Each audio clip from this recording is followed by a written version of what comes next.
Estamos de nuevo con nuestra serie La Palabra del Domingo. Pues bien, estamos ya muy avanzados en el tiempo pascual. El tiempo pascual tiene 7 domingos, como ustedes bien saben, y este domingo ya es el 6º. El próximo en nuestro calendario colombiano será la fiesta o la solemnidad de la Ascensión del Señor. En el antiguo calendario, recuerden ustedes, que es el de la Iglesia Universal, la fiesta o la solemnidad de la Ascensión era el jueves después del 6º domingo de Pascua, de modo que en el antiguo calendario el próximo jueves sería celebración de fiesta, era también día de asueto para estudiantes y trabajadores, pero con la reforma del calendario se pasaron las fiestas de semana, casi todas, al domingo siguiente. Por eso este domingo es el 6º de Pascua y el domingo próximo, el 7º de Pascua, será la solemnidad de la Ascensión del Señor.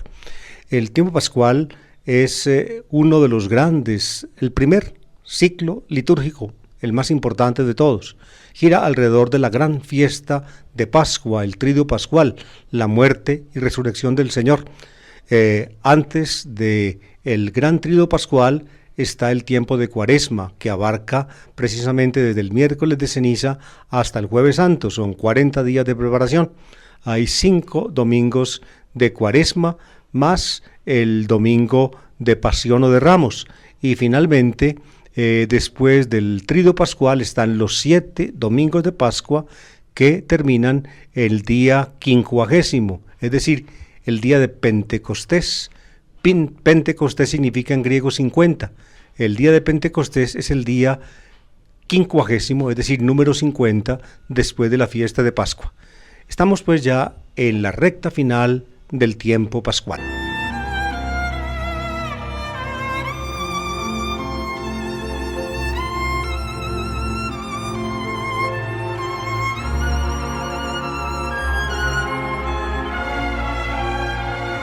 Todos los domingos hay 3 lecturas para la liturgia de la Eucaristía. En tiempo pascual las lecturas son tomadas de los Hechos de los Apóstoles, la primera, del libro del Apocalipsis, la segunda, y la tercera generalmente del cuarto Evangelio, del Evangelio de San Juan. También pues este domingo, 6º de Pascua, las lecturas provienen de esas fuentes. La primera del libro de los Hechos de los Apóstoles en el capítulo 15, versículos 1 y 2, y luego del 22 al 29, dice de esta manera: En aquellos días, unos que bajaban de Judea se pusieron a enseñar a los hermanos que, si no se hacían circuncidar como manda la ley de Moisés, no podían salvarse. Esto provocó un altercado y una violenta discusión con Pablo y Bernabé, y se decidió que Pablo, Bernabé y algunos más subieran a Jerusalén a consultar a los apóstoles y presbíteros sobre la controversia. Los apóstoles y los presbíteros con toda la iglesia acordaron entonces elegir algunos de ellos y mandarlos a Antioquía con Pablo y Bernabé. Eligieron a Judas Barsabá y a Silas, miembros eminentes de la comunidad, y les entregaron esta carta: Los apóstoles, los presbíteros y los hermanos saludan a los hermanos de Antioquía, Siria y Cilicia, convertidos del paganismo. Nos hemos enterado de que algunos de aquí, sin encargo nuestro, os han alarmado e inquietado con sus palabras. Hemos decidido por unanimidad elegir algunos y enviároslos con nuestros queridos Bernabé y Pablo, que han dedicado su vida a la causa de nuestro Señor. En vista de esto, mandamos a Silas y a Judas, que os referirán de palabra lo que sigue.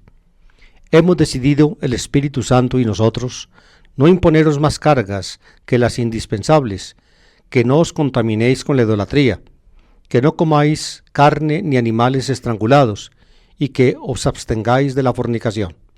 Haréis bien en apartaros de todo esto. Salud.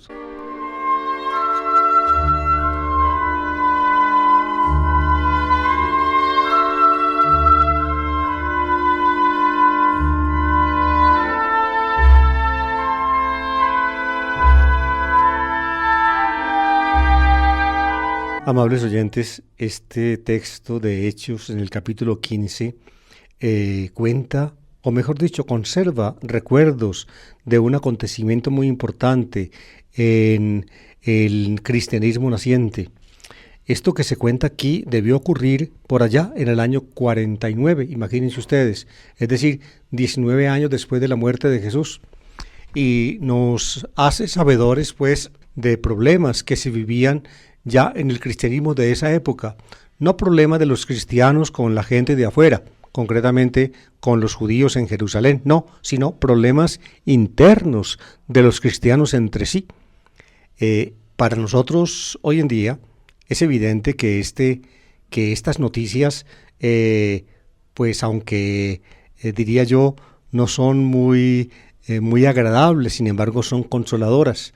Sabemos pues que los cristianos en la iglesia han tenido problemas desde el comienzo.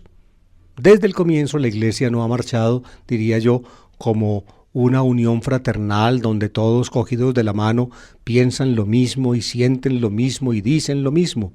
Así debería ser, pero lamentablemente, como acabamos de escuchar, ni es así, ni fue así desde el comienzo. ¿Por qué? Porque, fíjense, el hecho del cristianismo surge de la actividad de Jesús de Nazaret. Jesús estuvo en contacto con algunos hombres y mujeres, y después de la muerte de Jesús, este grupo de hombres y mujeres tuvieron, y así lo interpretaron ellos de parte de Dios, una experiencia maravillosa que les hizo comprender que Jesús el crucificado, el que había estado junto a ellos, el que ellos habían escuchado, el que se había comportado como el portavoz de Dios, el heraldo de su reino, y había hecho a favor de los pobres y desposeídos obras maravillosas, que ese Jesús vive después de la muerte. Eso fue lo que ellos comprendieron. Dios les dio a ellos esa experiencia, y ese grupo de hombres y mujeres entonces se entusiasmaron en forma tal que empezaron a comunicar su experiencia, a recordar a Jesús, a formar alrededor de sí un grupo, a ampliar el grupo que ya había hecho Jesús, a ampliarlo, y lo fueron ampliando lentamente. Y una cosa muy interesante, a partir de lo cual ustedes van a comprender el pedacito que hemos leído hoy del libro de los Hechos. Fíjense, ellos empezaron seguramente, o siguieron en Galilea la obra de Jesús. Algunos estaban en Galilea. Por tanto, la gente de Galilea siguió trabajando después de esa gran experiencia, llamémosla concedida por Dios, de la vida de Jesús más allá de la muerte. Ellos también se radicaron en Jerusalén, concretamente un grupo muy importante, constituido por Jesús, llamado el grupo de los 12, San Pablo los menciona, y Dódeca, así se llamaban, y todos los evangelios en una forma u otra mencionan el grupo de los 12, así se les llamaba.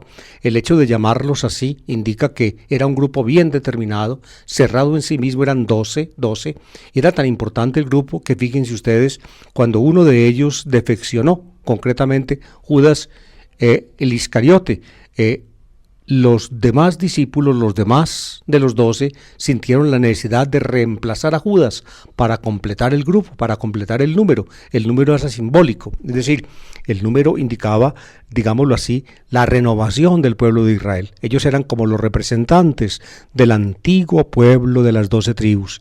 El programa de Jesús había sido reunir las ovejas dispersas de Israel. Así lo dice Jesús a sus discípulos en el discurso que les dirige según Mateo capítulo 10. Por tanto, cuando los 12 son conformados y cuando después de la muerte de Jesús ellos en Jerusalén asumen, diría yo, la dirección de el grupo, de los nuevos que entraban al grupo, ellos, digámoslo así, con su mismo número de 12, aparecían como el Israel nuevo, o el verdadero Israel que se constituía. Ya en ellos empezaban pues a reunirse las ovejas dispersas de Israel, que es lo que Jesús se había propuesto. Pues bien, pero resulta que en Jerusalén, y seguramente también en otras partes, no solamente había judíos nacidos en Palestina que hablaban arameo, sino que también habían judíos que venían de fuera de Palestina, que habían estado por tanto muy de cerca en contacto con la cultura griega. También en Jerusalén había entrado la cultura griega y había invadido muchos ámbitos del pueblo judío. Había judíos ya, digamos, bien marcados por el helenismo. Prácticamente toda la cultura judía después del siglo III a.C. quedó marcada por el pensamiento y cultura helenistas. Pero concretamente, sabemos muy bien eso, en Jerusalén judíos que no habían nacido en Palestina, cuya lengua materna ya no era el arameo, como el del resto de los judíos de Palestina, sino el griego, se hicieron cristianos. aceptaron el mensaje predicado por los 12, los cuales eran encabezados por Simón Pedro. Y entonces empezaron a formar parte de la comunidad. Pero como creció el número de estos cristianos de habla griega, el libro de los Hechos de los Apóstoles los llama, digamos sabiamente, los helenistas. La palabra helenista viene de la palabra griega helas, que significa Grecia. Helín es griego, Heleni significa griega. Ahí están los nombres que usamos en castellano, Helena y Heleno. Hay un cantante argentino que tiene el nombre de Heleno. Entre varones es muy escaso quien se llame Heleno, pero todavía existe. Yo recuerdo, estando yo muy jovencito, jugaba un jugador de fútbol brasileño que se llamaba Heleno da Freitas, y el famoso Heleno, cantante argentino. Pues bien, los helenistas, los llama Lucas, eran cristianos de origen judío, pero de habla griega. Se hicieron pues cristianos, y como creció el número de los helenistas, entonces empezaron a reunirse aparte para poder hacer, diría yo, sus reuniones en griego. Se entendían mejor ellos en griego entre sí que en las reuniones en arameo, donde estaba Simón Pedro, los 12. Pedro, desde el comienzo, parece que tuvo buen contacto con estos helenistas. El hecho de que Pedro era de Betsaida de Galilea, y Betsaida de Galilea era ya una población bien marcada por el pensamiento helenista. Pertenecía a la tetrarquía de Felipe, un hermano de Herodes Antipas, que tenía su capital un poco más arriba, de Betsaida más al norte, en Cesarea. En fin, posiblemente Simón Pedro pues hablaba ya por lo menos algo de griego. Tenía un hermano, Simón Pedro, que se llamaba Andrés. El nombre de Andrés, hermano de Simón, es un nombre griego. También el nombre de Simón se usaba tanto en la lengua aramea como en la lengua griega. Por tanto, podríamos decir que Simón Pedro, queridos oyentes, era un hombre de dos culturas, pertenecía a los 12. Era un palestino, un judío, digamos, de Galilea, pero posiblemente él, pues por su cultura, por su nacimiento, por su primera educación, por sus primeros contactos, digamos, estaba abierto a otras personas judías de habla griega. Pues bien, se formó en Jerusalén el grupo de los helenistas. Fueron perseguidos en Jerusalén, nos cuenta el libro de los Hechos en el capítulo 6, y uno de ellos, el más importante, llamado Esteban, fue arrojado de una sinagoga, tirado al suelo, tal vez tirado por algún barranco, y luego agarrado a piedra hasta matarlo. Fue San Esteban, el protomártir, el primer mártir cristiano, uno de los cristianos helenistas de Jerusalén. Ante la persecución pues de estos helenistas, estos judíos de habla griega, entonces tuvieron ellos que salir de Jerusalén. En Jerusalén quedaron los cristianos de habla aramea, alrededor de los 12 y de Simón Pedro. Quedaron ellos. Pero los helenistas salieron de Jerusalén, y ellos no salieron, diría yo, a no hacer nada. Ellos se volvieron evangelizadores y transmitieron el evangelio fuera de las fronteras judías. En Samaria, por ejemplo, lo predicaron, en la región de los samaritanos, y más al norte todavía, en Siria, en Fenicia, en las ciudades de la costa, Tiro, Sidón. Por allí también lograron los helenistas comunidades cristianas. En Damasco, donde estaba Saulo, también allí lograron ellos formar una comunidad cristiana, y llegaron a Antioquía de Siria, la capital de la provincia romana de Siria. Antioquía, una gran ciudad, una ciudad tan grande como Alejandría o como Éfeso, que iban detrásito de Roma, donde había pues gobernadores de las grandes provincias romanas. Siria, una de ellas. Pues bien, allí hicieron los helenistas con su trabajo una gran comunidad cristiana.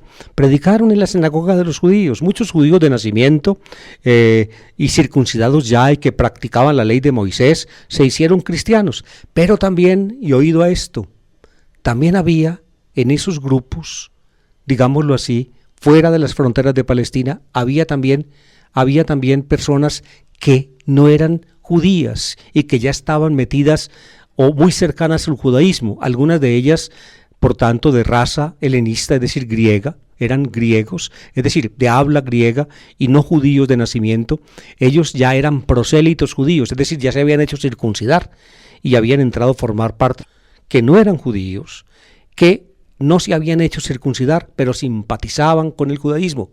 Los llamaban los judíos temerosos de Dios, los temerosos de Dios. Pues bien, el éxito de los cristianos helenistas con prosélitos y temerosos de Dios fue muy grande. Y muchos de estos no judíos de nacimiento se hicieron cristianos, sin hacerse circuncidar primero y sin estar practicando todas las leyes de la Biblia, es decir, todos los preceptos rituales del judaísmo, tal como están, por ejemplo, en el libro del Levítico. Ustedes pueden leer el libro del Levítico y encontrarán allí una serie de mandatos que los judíos tenían que practicar, digamos, a ojo cerrado, con puntualidad. Pues bien, estos temerosos de Dios y otros no judíos fueron entrando a los grupos cristianos de los helenistas y eran recibidos, digámoslo así, como ciudadanos de primera clase, no de segunda clase. Y los dejaban participar en las reuniones, y cuando partían el pan, es decir, cuando celebraban la Eucaristía, allí estaban también estos cristianos de origen griego, sin que estuvieran circuncidados, sin que los obligaran los cristianos a practicar los preceptos rituales de la ley de Moisés. Así lo hicieron. Fíjense, esto ocurrió en la segunda parte de los años 30 y a lo largo de toda la década de los años 40. Recuerden que las semanas pasadas leíamos nosotros un texto que nos hablaba de Pablo y Bernabé, que eran dos cristianos que trabajaban en la iglesia de Antioquía y que actuaron como apóstoles de esa iglesia y que hicieron misión en territorio de gente no judía. Pues bien, esta misma práctica de aceptar como cristianos a gente no judía sin imponerle la circuncisión de los judíos y sin obligarlos a cumplir la ley de Moisés, esta práctica se fue extendiendo y se fue generalizando en las fronteras fuera de Palestina. Pues bien, amables oyentes, bienaventurados estos helenistas que hicieron eso. ¿Por qué? Porque si los helenistas no hubieran tenido, diría yo, esa moción del Espíritu Santo para abrir las puertas de la iglesia, para predicar el Evangelio, para administrar el bautismo, para recibir en la Eucaristía, en la Cena del Señor, a gentes de origen no judío, sin hacerlos circuncidar y sin obligarlos a practicar todas las leyes rituales de la Biblia, fíjense, la iglesia como la conocemos hoy no existiría. Los cristianos seríamos, diría yo, un minúsculo grupo adjunto al judaísmo. Seríamos otra forma de judaísmo. Ellos fueron los que le abrieron al cristianismo un panorama universal. Pues bien, de este tema trata la primera lectura que escuchamos hoy. Ustedes ven todo lo que tiene uno que entender para poder captar el significado del mensaje. Resulta pues, dice la lectura que escuchamos ahora, dice que a Antioquía llegaron algunos de Judea, algunos de Jerusalén, y empezaron a inquietar a los cristianos de Antioquía, a decirles, vea cómo es que ustedes ya se hicieron bautizar, cómo es que ustedes están participando en las reuniones de la iglesia si ustedes no se han circuncidado todavía. No, ustedes tienen primero que circuncidarse. Jesús era circuncidado y todos los apóstoles también, y allá en Jerusalén estamos circuncidados todos. Ustedes tienen que circuncidarse como todos los judíos y ustedes tienen que cumplir puntualmente todas las leyes que manda Moisés en la Biblia. Eso les dijeron estos que venían de Jerusalén a los de Antioquía. Y entonces, claro, los de Antioquía se preocuparon mucho y saltaron a la palestra, sobre todo dos que ya conocemos, Pablo y Bernabé. Pablo y Bernabé conocían la práctica anterior de la iglesia de Antioquía, y es que a los que no son de origen judío no los obligaban para ser cristianos a circuncidarse y a cumplir la ley de Moisés, las leyes rituales, digo yo, no los obligaban. Entonces Pablo y Bernabé defendieron en la iglesia de Antioquía y le dijeron a los que venían de Judea, no nos molesten con esas cosas, que eso no es así. Para ser cristiano no se necesita primero ser judío, no necesita uno circuncidarse, no necesita uno dejar de comer tal cosa y tal otra, eso es secundario. En fin, ustedes imaginan el alegato que se formó. Fue tan grave el problema que entonces la iglesia de Antioquía La iglesia antigua comprendió, esto hay que arreglarlo en la base. Este problema es tan serio que se está dividiendo la iglesia, porque parecería que los de Jerusalén piensan en una forma y nosotros aquí en otra.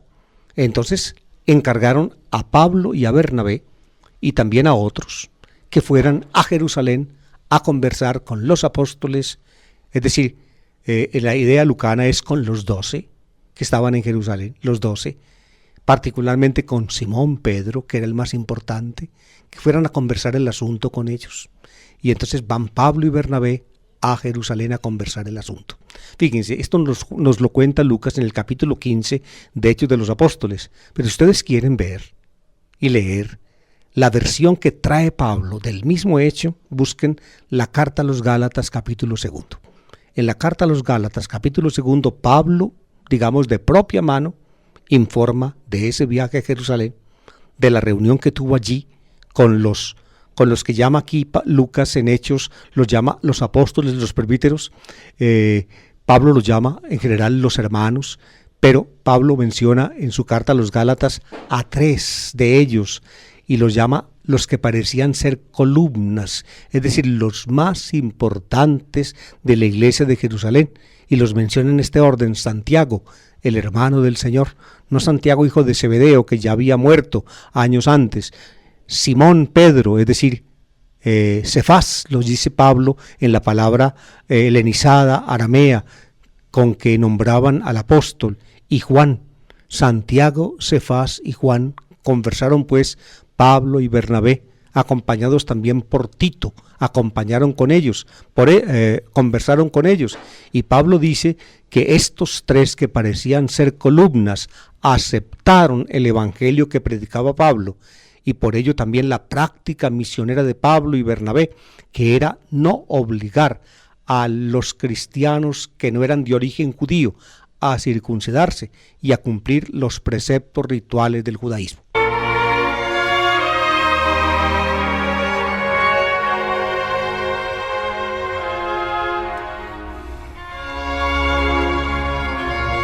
En Hechos de los Apóstoles se cuenta algo muy parecido en un pedacito, digamos que se omitió para la lectura de este domingo.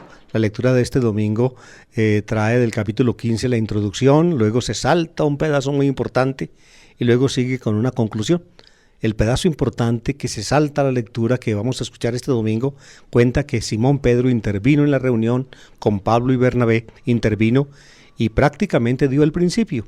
No podemos nosotros, cristianos, apóstoles, ahora obligar a los que vienen de otras naciones a cumplir una ley que nosotros mismos no hemos acabado de cumplir. No hemos podido cargar ese fardo tan pesado.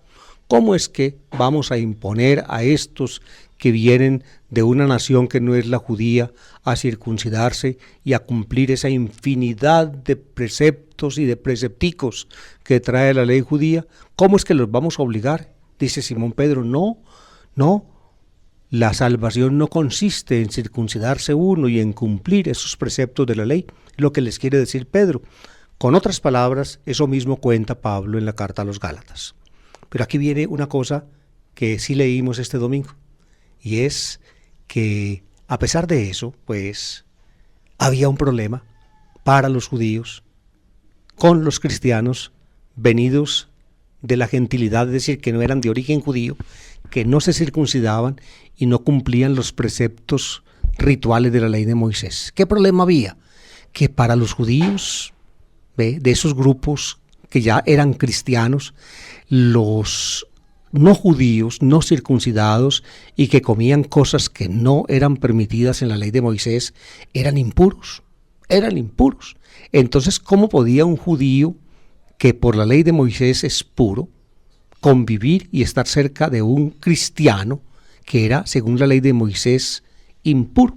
Se presentaba, por tanto, algo muy difícil para los cristianos venidos del judaísmo en relación con otros cristianos que no venían del judaísmo y que no cumplían esas normas de la ley judía. Y entonces, fíjense, así cuenta Lucas, se alcanzó un cierto consenso en la iglesia de Jerusalén. Lucas lo presenta como si también Pablo y Bernabé hubieran estado metidos en ese consenso.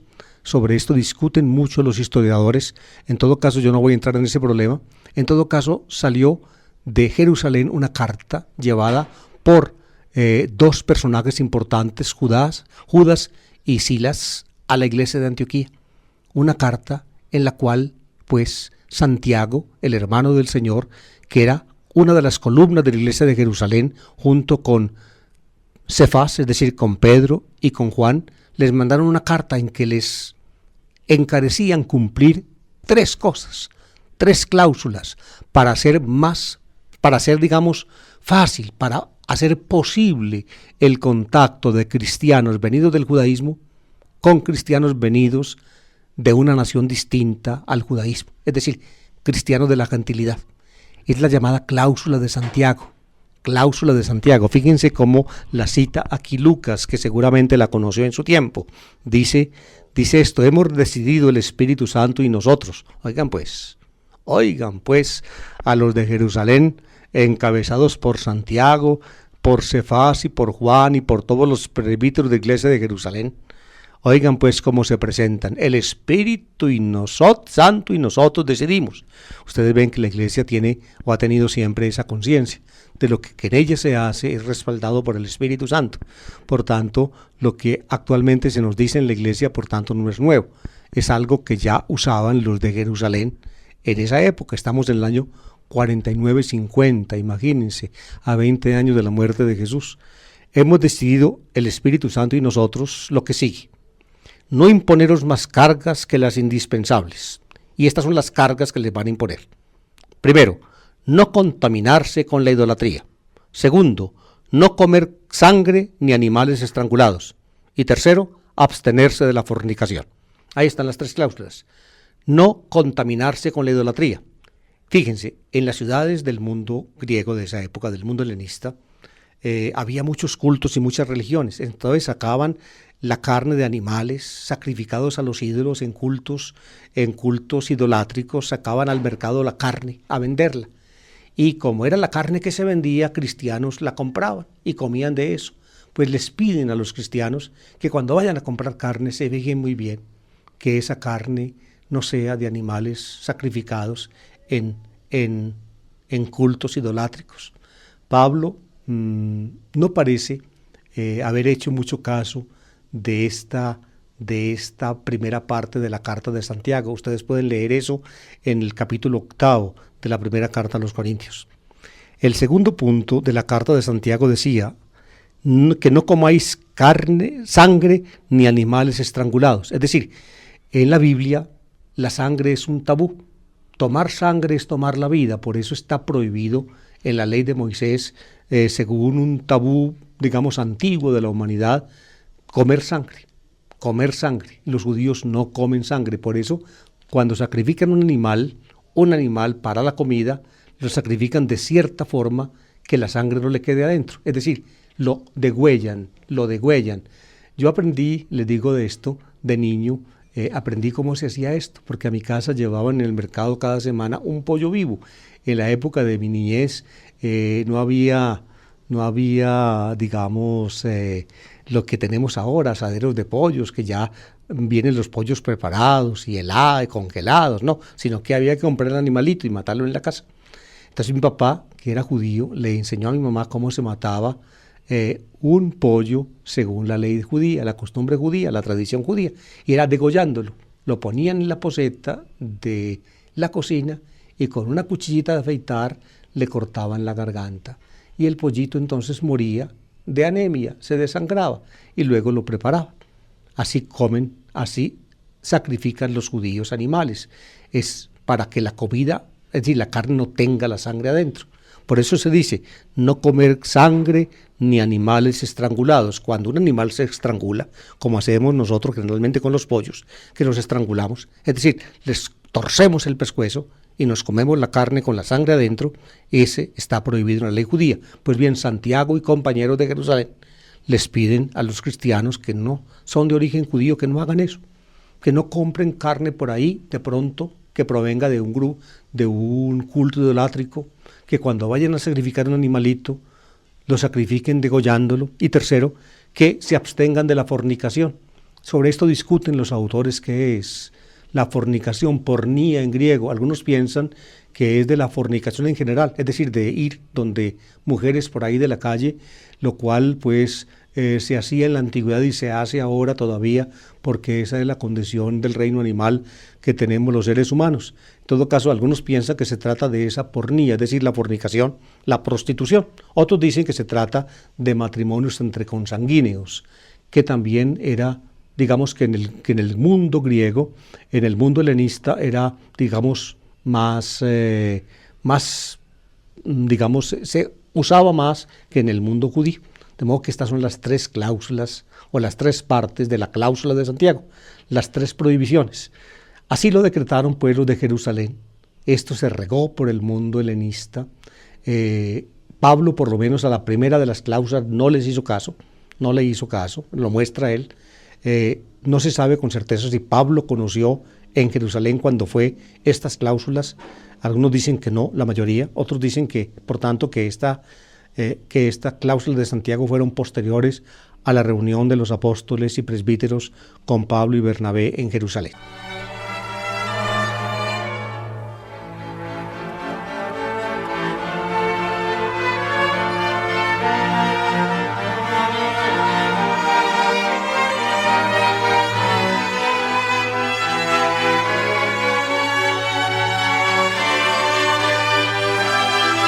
Pues bien, después de este cuento tan largo que les acabo de narrar en la primera lectura, pasemos brevemente a la segunda.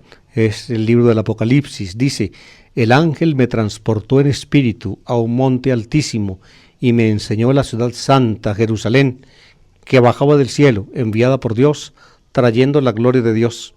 Brillaba como una piedra preciosa, como jaspe traslúcido. Tenía una muralla grande y alta y 12 puertas, custodiadas por 12 ángeles, con 12 nombres grabados, los nombres de las tribus de Israel. A oriente 3 puertas, al norte 3 puertas, al sur 3 puertas, y a occidente 3 puertas. El muro tenía 12 cimientos, que llevaban 12 nombres, los nombres de los apóstoles del Cordero. Templo no vi ninguno, porque es su templo el Señor Dios Todopoderoso y el Cordero. La ciudad no necesita sol ni luna que la alumbre, porque la gloria de Dios la ilumina, y su lámpara es el Cordero.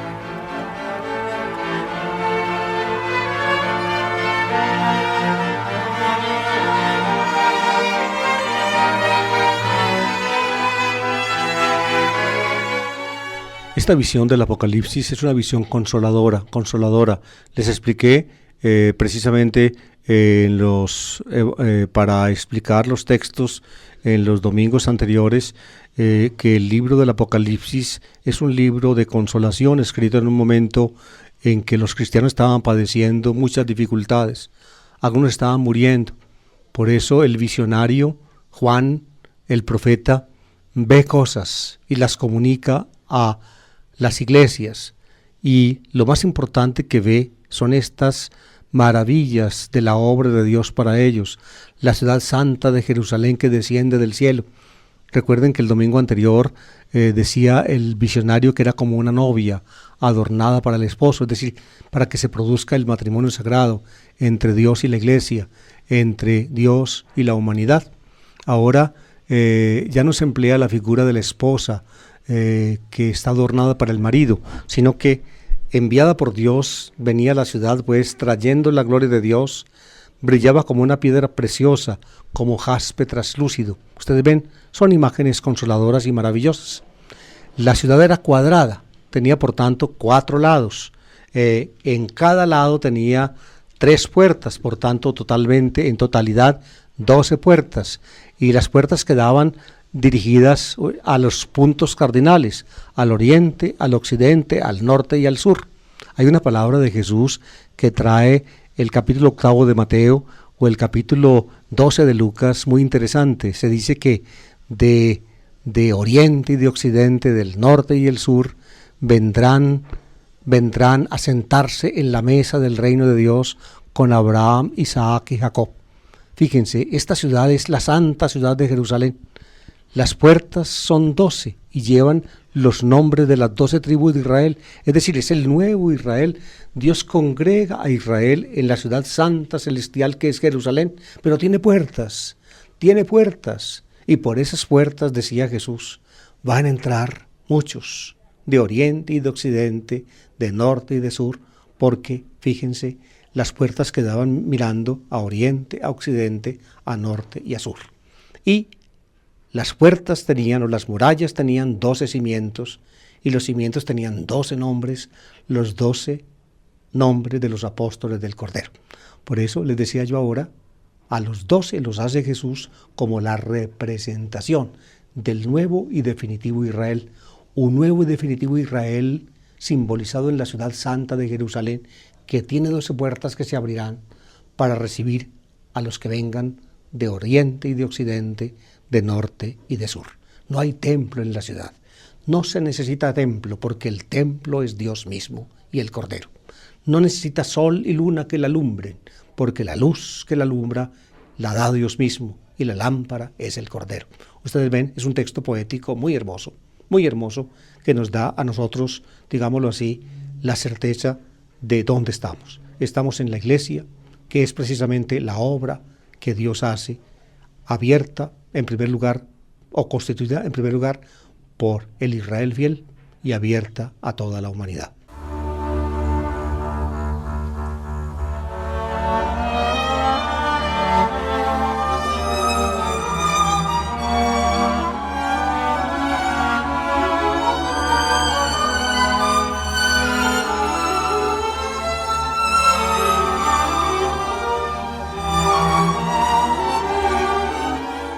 Y finalmente, queridos oyentes, el texto del Evangelio.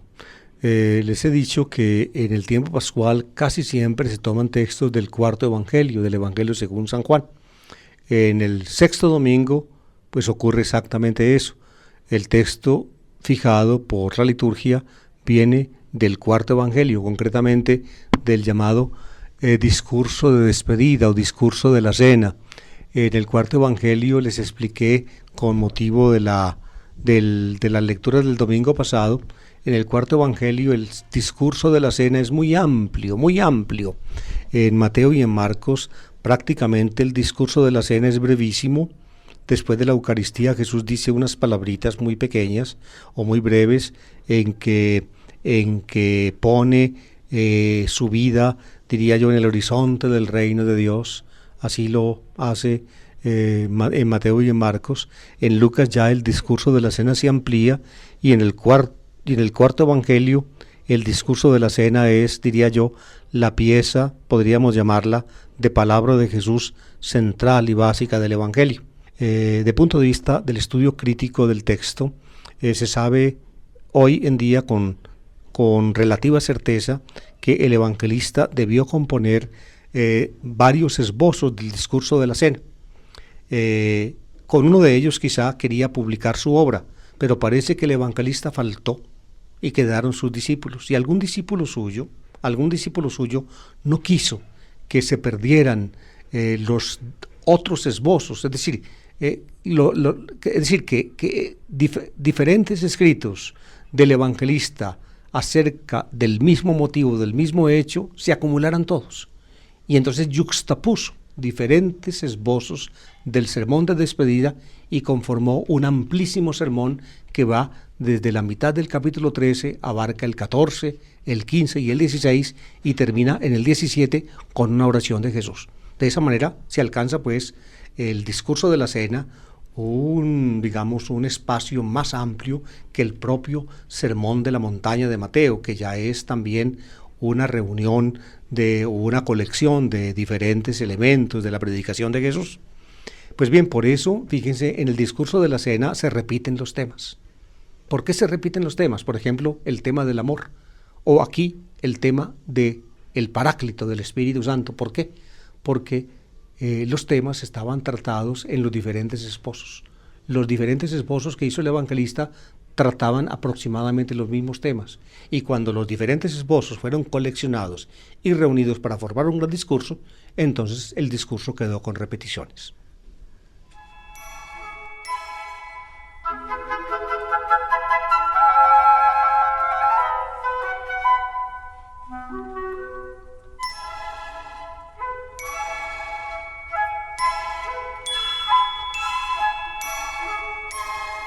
El texto tomado del capítulo 14 del cuarto evangelio, versículos 23 a 29, dice así: En aquel tiempo dijo Jesús a sus discípulos. Tal vez la fórmula estereotipada de la liturgia, pues podríamos cambiarla por este domingo en esta otra. Durante la cena de despedida, dijo Jesús a sus discípulos, pues para anotar el contexto básico donde está estas palabras, en la cena de despedida.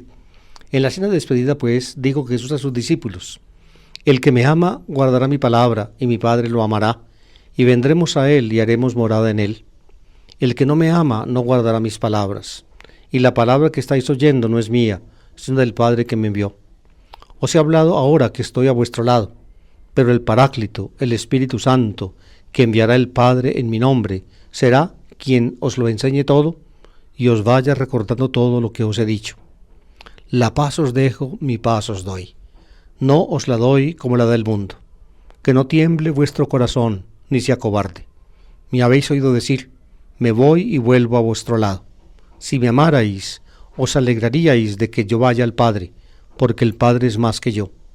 Os lo he dicho ahora, antes de que suceda, para que cuando suceda, sigáis creyendo.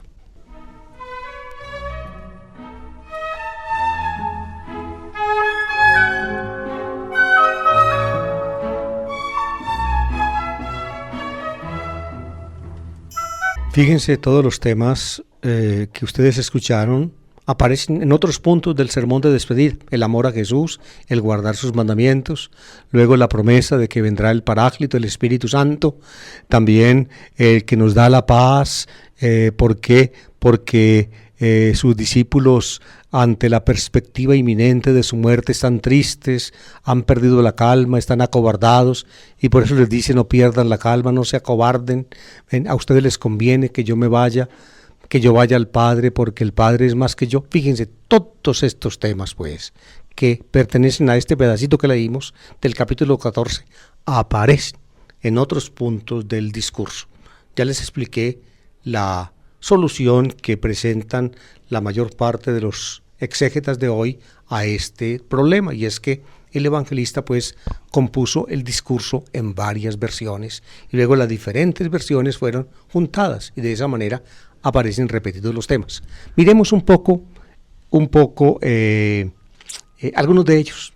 Tal vez el tema más interesante o más importante del pedacito es es el envío del Paráclito. Fíjense que ya estamos a 15 días de Pentecostés y siempre por esta época del tiempo pascual, el texto evangélico que nos presenta la liturgia menciona al Paráclito, al Espíritu Santo. Paráclito es un nombre propio del Espíritu Santo que le da el cuarto evangelista. Paráclito para el Espíritu Santo y aún para Jesús solamente ocurre en los escritos joánicos, en el cuarto evangelio y en la primera carta de Juan. Paráclito es un nombre griego, una palabra griega que tiene este significado. Para significa junto a, al lado de, y clito es del verbo griego kalin, que significa llamar. Por tanto, Paráclito es alguien que uno llama para que esté al lado de uno. Al lado de uno. Cuando hay un contexto judicial de juicio, ¿quién es el que lo acompaña a uno en un juicio cuando uno es juzgado? Es el abogado. Es algo así como el abogado defensor. Un paráclito, por tanto, en un contexto de juicio, es el abogado defensor.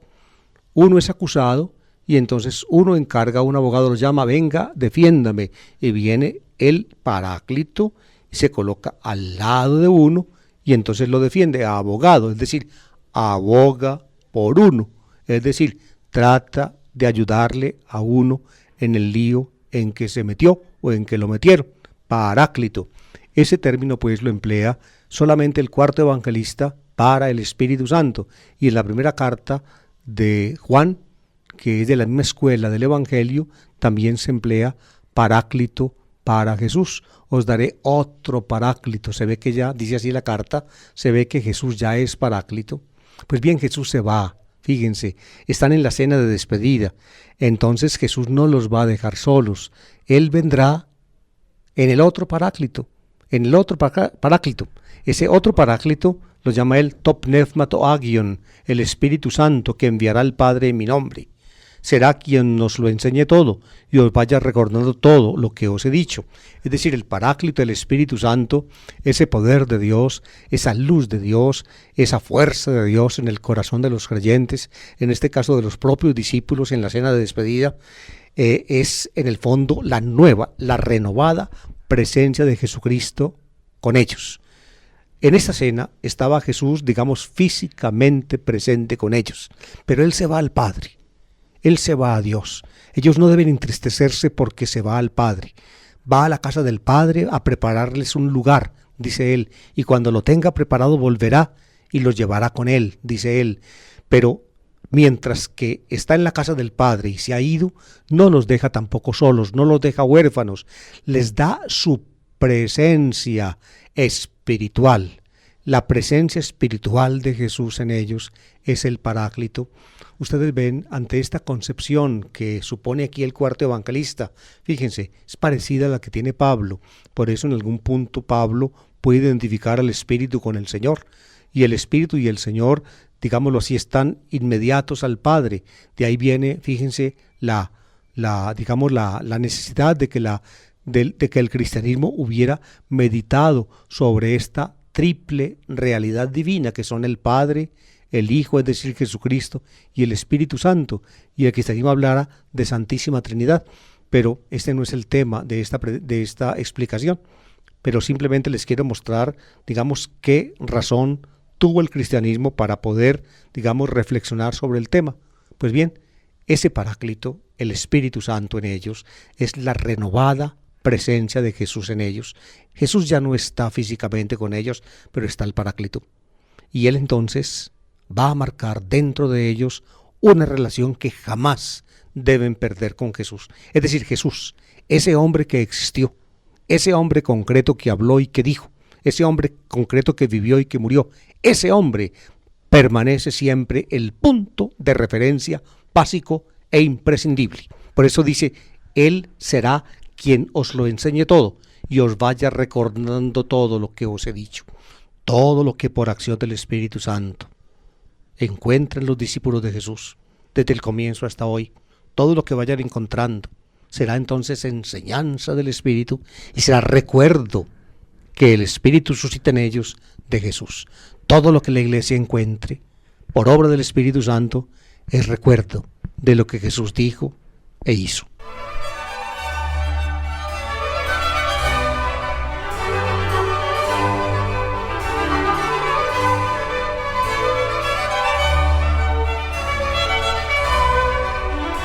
Cuando, según el cuarto evangelio, Jesús el resucitado se apareció a sus discípulos que estaban en Jerusalén en la tarde del día de Pascua, encerrados en una casa con las puertas cerradas por miedo a los judíos, Jesús, dice el cuarto evangelista, los saluda como hacen todavía hoy los judíos con el saludo de paz.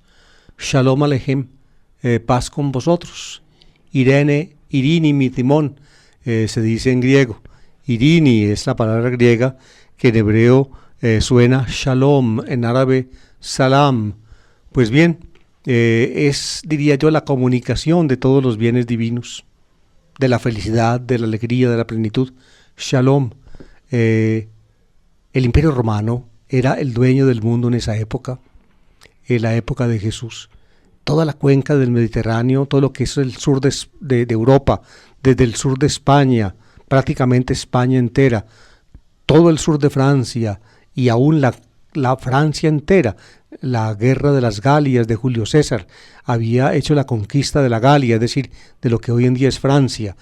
Toda Italia, una buena parte del sur de Alemania, imagínense, hasta Colonia Agripina en el Rin, en el río Rin, en la Ruhrgebiet de los alemanes, ya tirándola al norte.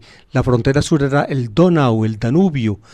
Todo lo que hoy en día es Yugoslavia, Grecia, Macedonia y toda el Asia occidental, Turquía, Siria, Palestina, todo lo que es el norte de Egipto, todo lo que es la región de Libia, de lo que hoy en día es Argelia, Marruecos y Túnez, todo eso era Roma. ¿Se dan cuenta ustedes hasta dónde había alcanzado Roma? El dominio de Roma, ¿saben cómo lo llamaban los romanos? Lo llamaban Pax Romana. La Pax Romana, la paz de Roma, se había pues posesionado de todo el mundo mediterráneo, de todo Occidente. La Pax Romana. Y la Pax consistía pues en que los pueblos habían sido sometidos y se habían convertido en vasallos de Roma. Los dominaron. Y el nombre de la dominación era paz. Paz. Pax en griego, Shalom en hebreo. Oigan pues, escuchen lo que dice Jesús, que tiene, digamos, en el contexto del cuarto evangelio, en el ambiente político de la época, tiene, digámoslo así, su punta, pero bien aguda.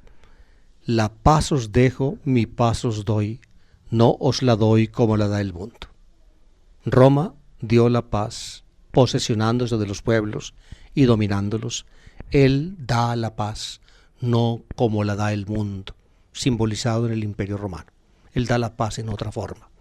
Él da la paz, pienso yo, precisamente con el don de su espíritu, cambiando profundamente las personas y transformándolas no por la fuerza y la violencia desde afuera, sino por un impulso interior suave que finalmente convence y edifica.